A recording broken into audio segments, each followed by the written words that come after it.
And it came to pass, when Solomon had finished the building of the house of the Lord, and the king's house, and all Solomon's desire which he was pleased to do, that the Lord appeared to Solomon the second time, as he had appeared unto him at Gibeon. And the Lord said unto him, I have heard thy prayer and thy supplication that thou hast made before me. I have hallowed this house which thou hast built, to put my name there forever. And mine eyes and my heart shall be there perpetually. And if thou wilt walk before me, as David thy father walked, in integrity of heart and in uprightness, to do according to all that I have commanded thee, and will keep my statutes and my judgments, then I will establish the throne of thy kingdom upon Israel forever, as I promised to David thy father, saying, There shall not fail thee a man upon the throne of Israel.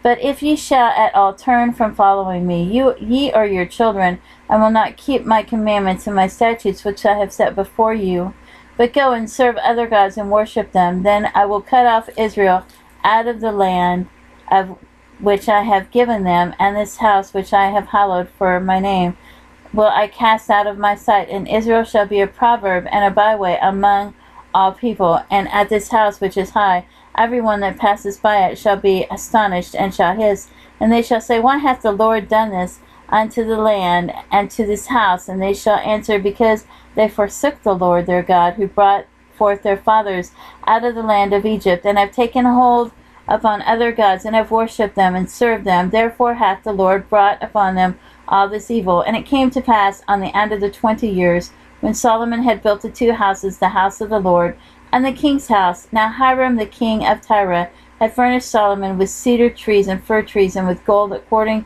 to all his desire. That then King Solomon gave Hiram 20 cities in the land of Galilee. And Hiram came out of Tyre to see the cities which Solomon had given him, and they pleased him not. And he said, What cities are these which thou hast given me, my brother? And he called them the land of Cabul unto this day. And Hiram sent to the king 60 talents of gold. And this is the reason of the levy which King Solomon raised for to build the house of the Lord, and his own house, and Millo, and the wall of Jerusalem, and Hazor, and Megiddo, and Gezer.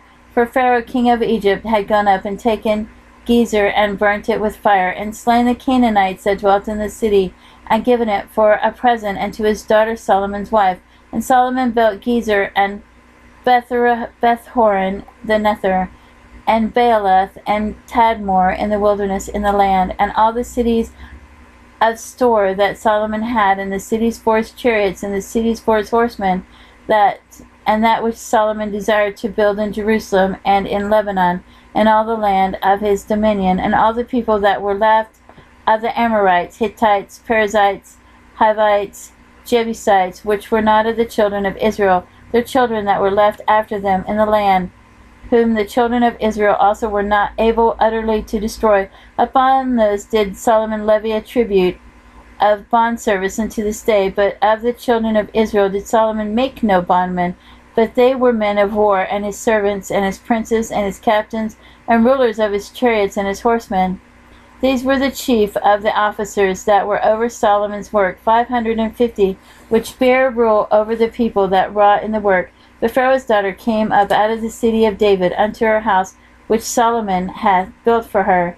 Then did he build Millo, and 3 times in the year did Solomon offer burnt offerings and peace offerings upon the altar which he built unto the Lord. And he burnt incense upon the altar that was before the Lord. So he finished the house, and King Solomon made a navy of ships in Ezion-Geber, which is beside Elath, on the shore of the Red Sea in the land of Edom. And Hiram sent in the navy his servants, shipmen that had knowledge of the sea, with the servants of Solomon. And they came to Ophir, and fetched from thence gold 420 talents, and brought it to King Solomon.